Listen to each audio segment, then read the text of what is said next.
Are you ready for what could be the worst winter storm in over 10 years? Because this is not a drill. Right now, a massive weather system is forming that will impact over 100 million Americans in the next 72 hours. And what the latest models just showed us is absolutely shocking. In the next 4 minutes, I am going to reveal exactly which states are about to get hit hardest, how much snow and ice is coming your way, and the one critical mistake that could leave you without power for up to 5 days. But first, here's something that will blow your mind. The ice accumulation we were expecting in certain areas hasn't been seen since 1994, and this time, it could be even worse. Before we dive into the state-by-state breakdown, drop a comment right now telling me where you're watching from, and I'll give you a personalized forecast for your exact location. Seriously, do it now because in 30 seconds, I'm going to reveal which major city is expected to get over 20 inches of snow. Okay, here is your first reward for sticking with me. New York City is currently forecast to receive 20 inches of snow. Boston could see 22 inches. Philadelphia, 19 inches. Washington, D.C., 15 inches. These are numbers we haven't seen in years for these major metropolitan areas. But hold on, because the snow story is only half of what's coming. Let me ask you something. When was the last time you experienced a major ice storm? If you were in the South or Midwest, you might remember 1994. That storm left millions without power. Families huddled together in freezing homes, roads completely impassable for days. Well, what is coming this weekend could surpass that historic event. And here is why you need to pay attention right now. Starting tomorrow, Friday, January 23rd, this system begins to organize over Oklahoma and Texas. By Saturday morning at 7 a.m., Dallas will start seeing cold rain mixing with snow. Oklahoma City will already be under heavy snow. But here's where it gets really interesting. Between 10 a.m. and 5 p.m. on Saturday, the most intense impacts hit Oklahoma City, Tulsa, and Dallas. This is the critical window. This is when you absolutely cannot be on the roads. Now, I know what you're rethinking. You've heard winter storm warnings before. You've seen forecasts that don't pan out. But let me show you why this one is different. The European model, which has been the most accurate predictor this season, is showing something meteorologists rarely see. This storm transforms from a small blip on the radar to a monster system in less than 15 hours. That kind of rapid intensification is extremely rare. Here's what happens next. By 7 p.m. Saturday, the storm has expanded dramatically. Nashville is getting slammed with freezing rain. Memphis is buried under a dangerous mix of sleet and ice. Louisville, Kentucky is experiencing heavy snow. Cincinnati, same story, and this is just day one. Let me give you some numbers that should get your attention. The Weather Prediction Center has issued a moderate risk advisory for winter weather impacts. This is rare. They don't use this category lightly. The moderate risk extends from Dallas to Oklahoma City, all the way through Little Rock, Memphis, Nashville, and up to Louisville. That's over 600 miles of dangerous conditions. But wait, there's a second moderate risk area, Washington, D.C. down to Richmond, Virginia. Why? Because on Sunday morning, these areas are going to get hit with the first major punch of snow. Between 7 a.m. and 10 a.m. Sunday, precipitation breaks out hard and fast. The snow rates could be intense enough to create whiteout conditions. Now, before I go any further, I need you to do something. If you haven't already, comment below with your city and state. I am going to be checking comments throughout the day and giving specific forecasts. Your neighbors are already doing it. Don't miss out on getting your personalized information. All right, let's talk about the ice. This is where this storm goes from serious to potentially catastrophic. From Dallas through Arkansas into Memphis and Nashville, we re-expecting what meteorologists call training freezing rain. This means hours and hours of continuous freezing rain in the same locations. The ice accumulation in some areas could exceed 3/4 of an inch. Some spots might see 1 full inch of ice. Do you understand what 1 inch of ice means? It means tree limbs snap, power lines come down, roads become skating rinks, and here's the kicker. After this ice comes down, temperatures are going to plummet to near 0 degrees Fahrenheit and stay there for an extended period. If you lose power, if you lose heat with all that ice and sub-zero temperatures, we are talking about a life-threatening situation.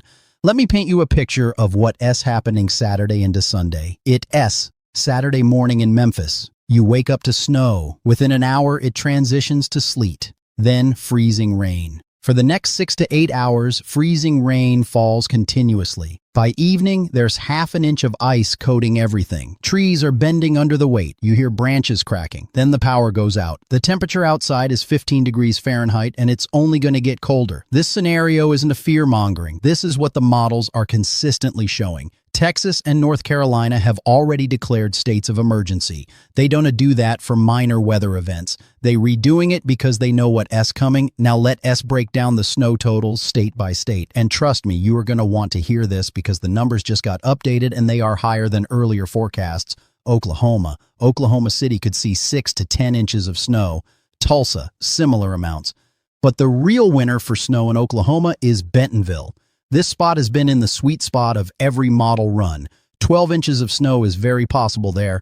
Kansas, Wichita is looking at 8 to 12 inches. Wichita Falls on the Oklahoma border, maybe 3 to 6 inches, but it'll be covered in sleet and freezing rain. Texas, Dallas is tricky. Maybe 2 inches of actual snow, but it's going to be buried under sleet and freezing rain.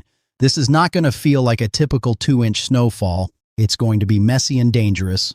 Arkansas, Little Rock sits right in the transition zone, mostly sleet, mostly freezing rain, but at some point there might be 4 inches of snow on the ground. Jonesboro, farther north, 7 inches of snow. Missouri, St. Louis, 7 inches of snow. Could be more, could be less, but that S, the best estimate right now. Now here, S, where it gets really interesting. There S a bullseye area from Evansville, Indiana to Lexington, Kentucky up to Cincinnati, Ohio. This zone is going to see widespread totals over 10 inches. A foot of snow is definitely possible, especially toward Dayton, Columbus, and Wheeling. Some isolated spots could see even more. Indiana. Indianapolis is in the running for a decent amount of snow. 8 to 12 inches seems reasonable. Kentucky. Louisville, you're looking at significant snow, 10 to 12 inches. Lexington, similar story. Cincinnati, which straddles Kentucky and Ohio, could be one of the hardest hit cities. 12 to 15 inches is not out of the question. Ohio. Columbus could see 10 to 14 inches. Cleveland, similar amounts. Dayton, you are right in that bullseye. 12 to 16 inches possible. Tennessee. This is where it gets complicated. Nashville S totals keep dropping with each model run. Right now, maybe 3 to 5 inches, but there's a very real possibility you see less snow and more ice. Clarksville, maybe 5 inches. Bowling Green, maybe 8 inches. Memphis, maybe 3 inches, but again, heavy ice is the main concern. Knoxville and Chattanooga, you are going to see mostly rain with some ice. You are getting warm-nosed by warmer air aloft. Now, let me tell you about something happening at minute 5, just like I promised at the beginning. The East Coast forecast. This is the grand finale of this storm system, and it's going to be spectacular in a meteorological sense. Virginia. Richmond sits right on the transition line, 3 to 6 inches of snow with some sleet and freezing rain mixing in. But the real concern for Virginia is the ice in the valleys and higher elevations east of the Appalachian Mountains. Cold air damming is going to create a setup for significant icing, possibly 1/2 inch to 3/4 of an inch in some spots. Maryland. Baltimore is looking at 15 inches of snow according to the latest model blend. Washington, D.C., 15 inches. But here is the catch. There is a warm nose of air that might move through. This could start as heavy snow Sunday morning, transition to sleet and freezing rain for a period, then change back to snow. The final total depends on how long that mixed precipitation lasts. Pennsylvania. Philadelphia, 19 inches. Harrisburg looks like all snow for the entire event, 15 to 18 inches. Scranton, 17 inches. Pittsburgh, 10 to 12 inches. New Jersey. Trenton, 15 inches.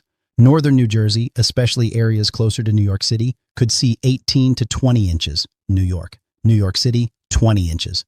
This is a big one for the city, but there's a chance the storm tracks just far enough inland to reduce these totals. Right now, though, you are definitely in the running for a significant snowstorm. Upstate New York, all snow. Buffalo might see 12 to 15 inches. Albany, similar amounts. Connecticut. This could be one of the bigger storms in a while for Connecticut. 15 to 20 inches across much of the state. Rhode Island, Providence, 18 to 20 inches. Massachusetts. Boston, 22 inches. This is the current forecast, and if it verifies, this will be one of the more memorable snowstorms in recent years. Worcester and Springfield, similar amounts. Now, let me give you the ice forecast because this is absolutely critical. If you're anywhere in northeast Louisiana, southern Arkansas, northern Mississippi, western Tennessee, you need to listen very carefully. This is where the worst ice is expected. We're talking about over 3/4 of an inch of ice. Some areas could see 1 full inch. Let me repeat that because it's important. 1 inch of ice accumulation. That is catastrophic. That is power outages lasting 5 days or more. That is trees down everywhere. That is roads completely impassable. That is potential structural damage to buildings. The areas most at risk include Monroe, Louisiana, Pine Bluff, Arkansas, Greenville, Mississippi, Jackson, Mississippi, and extending up into southern Tennessee. If you live in these areas and you were not prepared right now, you are running out of time. What should you do? Make sure you have gas for your generator. If you don't have a generator, consider getting one today. Stock up on non-perishable food. Fill your bathtub with water. Charge all your devices. Get cash from the ATM. Fill up your car with gas. Bring pets inside. Protect outdoor faucets.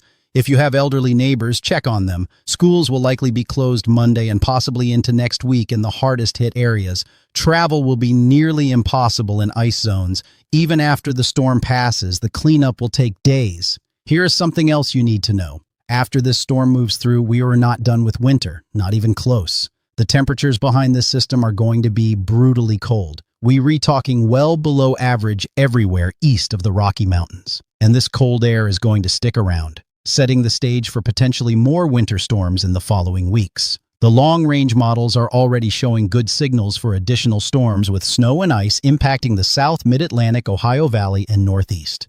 We could be locked into this winter pattern for the foreseeable future. Let me give you a quick timeline recap so you know exactly when this hits your area. Friday, January 23rd. Late afternoon and evening, precipitation starts in Oklahoma and North Texas. Saturday, January 24th. 7 a.m., snow in Oklahoma City, cold rain in Dallas.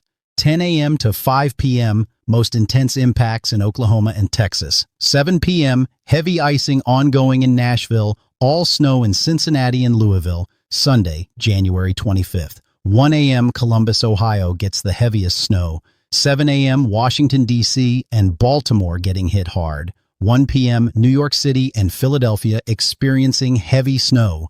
Midnight going into Monday, coastal low hammers, New England. Monday, January 26th. 1 a.m., Boston and Providence seeing the peak of the storm.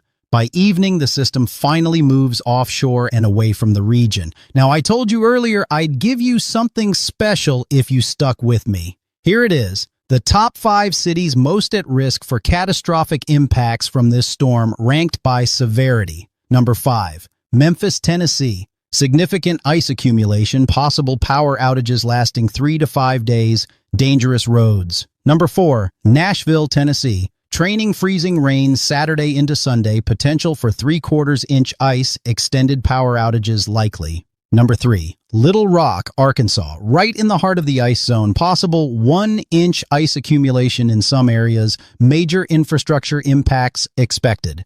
Number 2, Shreveport, Louisiana and Monroe, Louisiana area, worst ice storm since 1994, combined with dangerous cold afterward, life-threatening conditions possible. Number 1, Dallas-Fort Worth, Texas. Massive metropolitan area, 30 million people affected in the region, infrastructure not designed for this much ice, compounding effects of ice plus frigid temperatures, potential for week-long power outages in some areas. These rankings are based on ice accumulation forecasts, population density, infrastructure vulnerability, and the duration of dangerous conditions. But here is what I haven't told you yet. There is something coming after this storm that you need to know about. Remember when I mentioned the pattern is locked in for more winter weather? Well, early indications show another potential system developing around February 1st or 2nd. It's too early for specifics, but the pattern is there. And that's why you need to stay updated. Comment below right now with where you relocated. I am serious about giving you personalized forecasts. Your city, your state. Drop it in the comments. And here's why you should do it. The people who comment are going to get priority updates as this storm develops. Model runs happen every 6 hours. Things can change. But if you comment, I'll know where you are and I can give you updates specific to your location. Let me address something important. I'm not trying to scare you. I am trying to prepare you. There's a huge difference. Fear is paralyzing. Preparation is empowering. Everything I've told you is based on the latest meteorological data from multiple forecast models. The European model, the GFS model, the national blend of models. They all showing similar scenarios. Are the exact snow totals guaranteed? No. Could some areas get less than forecast? Yes. Could some areas get more? Absolutely. That is the nature of weather forecasting. But the overall pattern is clear. A major historic winter storm is coming. It will impact tens of millions of people, and you need to be ready. So let me give you the final checklist. Food for 5 days minimum, water for 5 days minimum, medications refilled, generator fueled and tested, flashlights and batteries, first aid kit, warm blankets, alternative heat source if possible, phone chargers, preferably portable battery packs, cash on hand, car gas tank full, kitty litter or sand for traction if you must drive. If you live in the ice zones, add these. Extra propane for gas grill to cook, manual can opener, battery-powered or hand-crank radio, important documents in waterproof container, list of emergency contacts written down, games or activities for kids if power goes out. One more thing, if you rewatching this and thinking, this doesn't affect me, I am on the West Coast or I am in Florida, you should still pay attention. Because weather patterns like this, Don T, happen in isolation. This massive system is going to impact supply chains. It is going to affect air travel nationwide. It is going to impact food distribution. Everyone feels the ripple effects of a storm this size. And here's your final piece of information, the thing I promised you to learn by the end. The worst timing for this storm hits different cities at different hours. In Memphis, the worst ice accumulation happens Saturday afternoon through Saturday night. In Nashville, Saturday night into Sunday morning. In Washington, D.C. and Baltimore, Sunday morning between 6 a.m. and noon. In New York City, Sunday afternoon. In Boston, Sunday night into Monday morning. Why does timing matter? Because if you need to evacuate or travel, you want to do it before the worst hits. If you have family in these areas, you want to call them before the power goes out. If you need supplies, you want to shop before everyone else panics. Right now, as I am recording this, store shelves in Texas are already emptying. Bread, milk, batteries, generators, people are taking this seriously. You should too. So here's what I want you to do after watching this. 1. Comment your location. 2. Share this with family and friends in affected areas. 3. Make your preparation plan today, not tomorrow. Today. 4. Check back for updates because I'll be posting new information as model runs come in. And here's a teaser for what's coming next. Tomorrow, I am going to release a detailed hour-by-hour breakdown for the top 20 cities. I am going to show you exactly when the precipitation starts, when it peaks, when it ends. I am going to give you road condition forecasts. I am going to tell you the best windows for travel if you absolutely must go somewhere.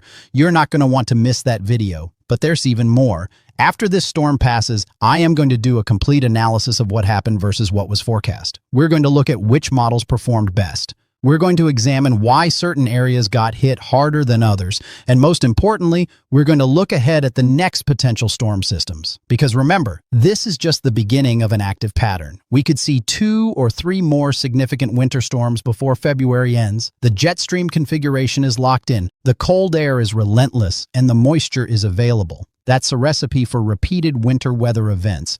So Don T, just prepare for this storm.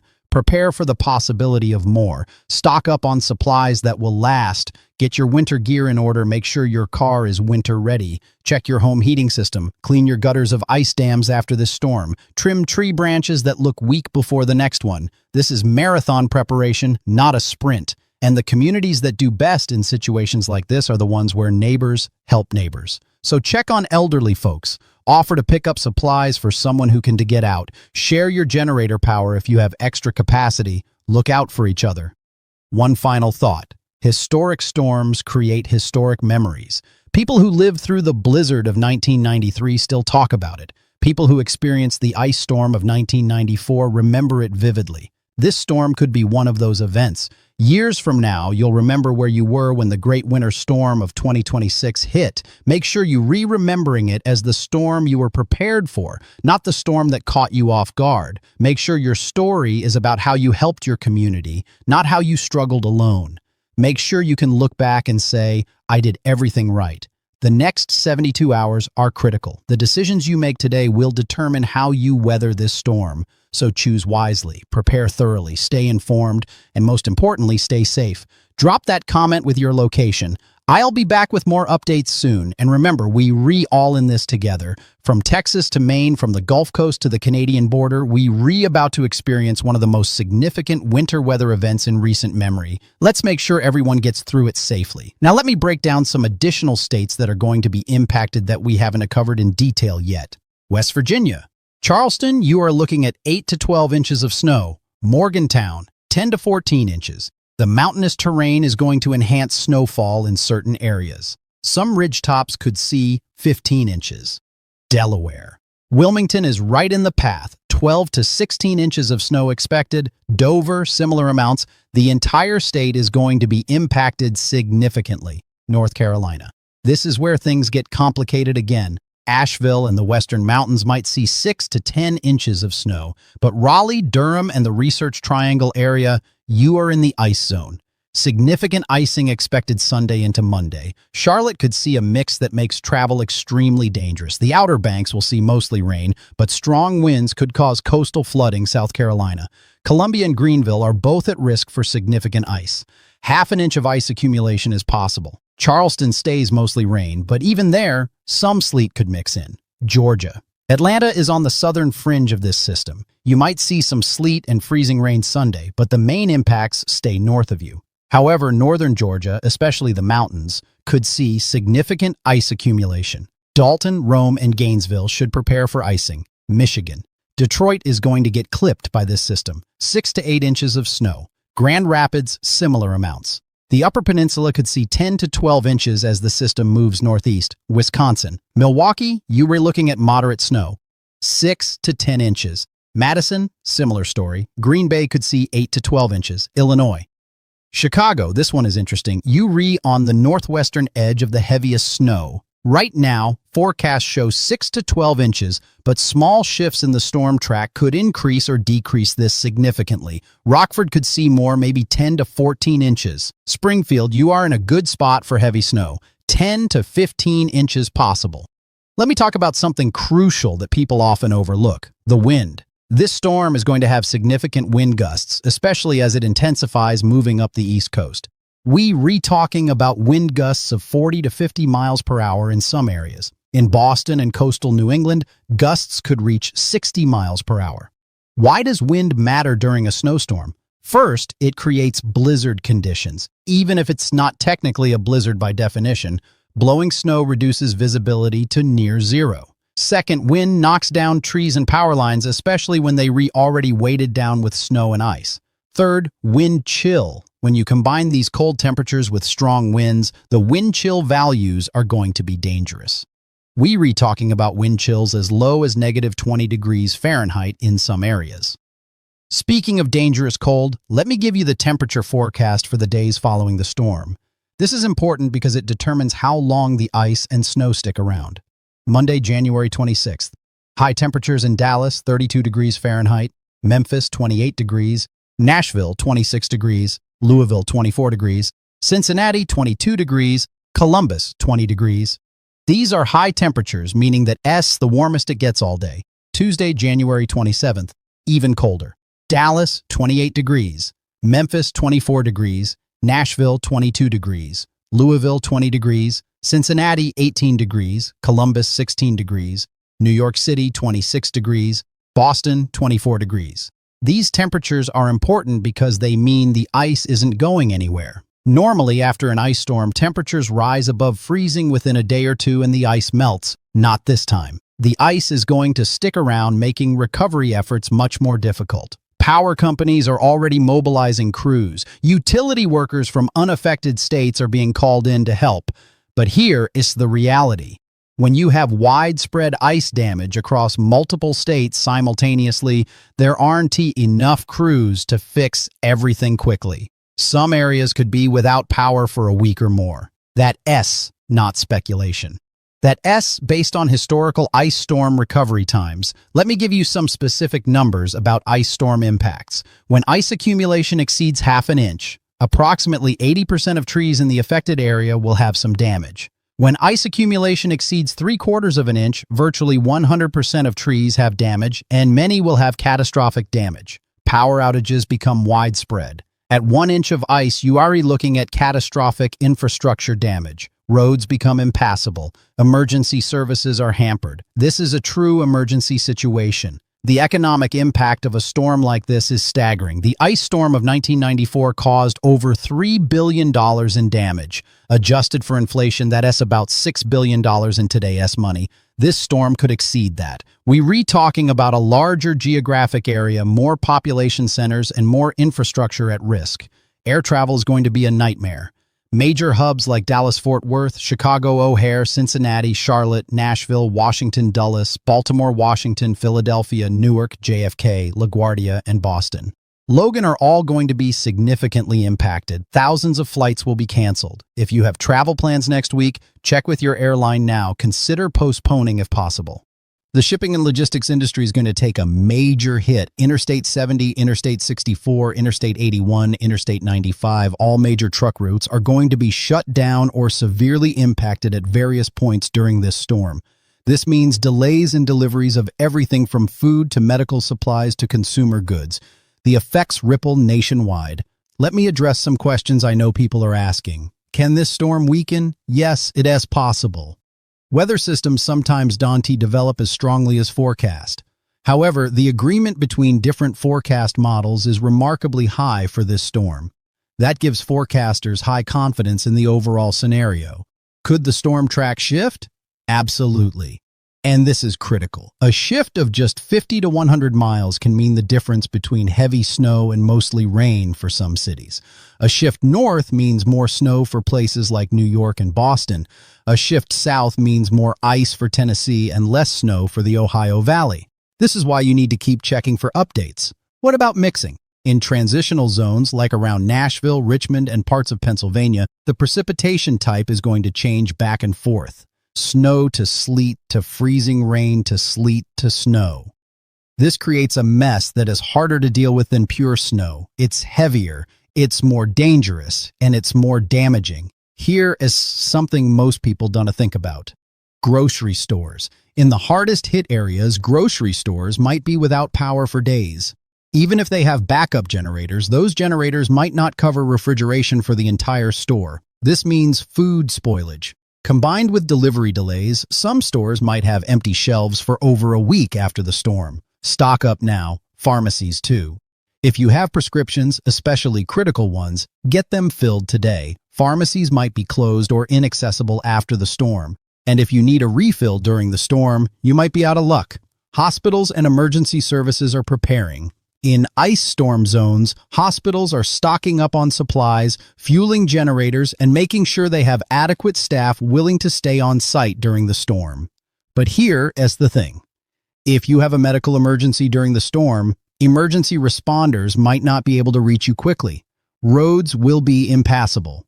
This is why preparation is so critical. For those of you with medical equipment that requires electricity, like CPAP machines, oxygen concentrators, or refrigerated medications, you need a backup plan. Make sure you have battery backups. Make sure you know where to go if you lose power. Contact your local emergency management office now to register if you are medically vulnerable. Pet owners, listen up. Your pets need preparation too. Stock up on pet food. Make sure you have enough medication for your pets. If you lose heat, your pets feel the cold too. Have blankets ready. If you have outdoor animals, bring them inside or make sure they have adequate shelter. Farmers and ranchers in affected areas face particular challenges. Livestock need protection from the ice and extreme cold. Water sources freeze. If you have animals, make sure you have a plan to keep water available. Check on animals frequently. The combination of ice and extreme cold is deadly for exposed livestock. Now, for those of you who absolutely must travel during this storm, here is some critical advice. First, don tea. Seriously, if there is any way to avoid it, stay home. But if you absolutely must travel, here is what you need. Full tank of gas before you leave. Emergency kit in your car, including blankets, food, water, flashlight, first aid kit, and a fully charged cell phone. Tell someone your route and expected arrival time. Check road conditions before you leave and multiple times during your trip. If you get stranded in your car, stay with your vehicle. Run the engine for heat only 10 minutes per hour to conserve fuel and prevent carbon monoxide buildup. Make sure the exhaust pipe isn't blocked by snow. Keep moving to stay warm, but don't overexert yourself. Call for help and wait. Let's talk about some specific scenarios for different regions. If you in the Texas and Oklahoma ice zone, your biggest concerns are power outages and impassable roads. The ice makes everything treacherous. Even walking is dangerous. Stay inside. Don't attempt to drive. Have alternate heat sources ready. Fireplaces, kerosene heaters, propane heaters, but only use them safely with proper ventilation. If you in the Ohio Valley heavy snow zone, your concerns are different. Snow removal is possible, but with these amounts, it takes time. Driveways might be manageable with a snowblower, but streets to be clear for days. Stock up so you don't need to go anywhere. Have a snow shovel ready. Clear snow in stages rather than waiting until it all accumulates. If you on the East Coast, you getting the double whammy. Heavy snow rates Sunday that could drop 2 to 3 inches per hour at times, followed by strong winds creating blowing and drifting snow. This is a stay-inside situation. Even after the snow stops, the wind is going to make conditions dangerous. For those in the secondary ice zone in the Carolinas and Virginia, your timing is different. The ice comes Sunday into Monday. You have a little more time to prepare than folks farther west, but don't waste it. Ice accumulation here might not be quite as severe as in Tennessee and Arkansas, but it's still going to be significant enough to cause major problems. One thing I haven't mentioned yet is schools. School districts across the affected region are already announcing closures. Some are closing Friday as a precaution. Most will be closed Monday and Tuesday. Many will likely be closed Wednesday and possibly Thursday. Parents, plan for extended school closures. If you have kids, have activities ready. Board games, books, craft supplies, keep them occupied. Working from home, folks, make sure you have everything you need. Laptop charged, files downloaded, communication with your boss about expectations during the storm. Some people might lose internet and power, making remote work impossible. Have that conversation now. Small business owners in affected areas, secure your property. Bring in outdoor items that could be damaged by ice. Make sure you have adequate insurance. Document everything with photos before the storm. If you experience damage, documentation is crucial for insurance claims. Homeowners, walk around your property. Look for dead tree branches that could fall on your house or power lines.